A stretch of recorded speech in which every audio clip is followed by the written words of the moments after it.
Most of the chances হচ্ছে স্পেনের আছে যে এবার ওয়ার্ল্ড কাপ জেতা।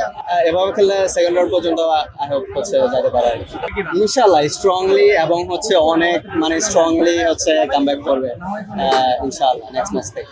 সবাই হচ্ছে যেহেতু হচ্ছে আমাদের হচ্ছে কি বলে প্রেডিকশন অনেকেই জানে, তো ফ্রান্স আর স্পেনকে হচ্ছে 60% মোস্ট অফ দ্য চান্সেস হচ্ছে স্পেনের আছে যে এবার ওয়ার্ল্ড কাপ জেতা। আর 2010 সাল থেকে হচ্ছে এখন পর্যন্ত হচ্ছে স্পেনের এই টিমটাই হচ্ছে অনেক স্ট্রং।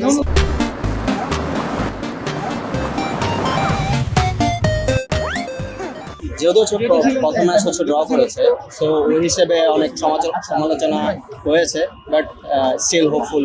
ব্রাজিল হচ্ছে আজকে যেভাবে খেলেছে এগুলো হচ্ছে ধরেন হচ্ছে কত 50+ নিচে হচ্ছে টিম আর কি। তো এই ধরনের টিমের সাথে যদি এরকম হচ্ছে খেলে, আশা করেছিলাম হচ্ছে 5 বা 6+ বা 7 আপ হচ্ছে দিতে পারে, বাট হচ্ছে পারে নাই, যদি হচ্ছে ভালো খেলেছে।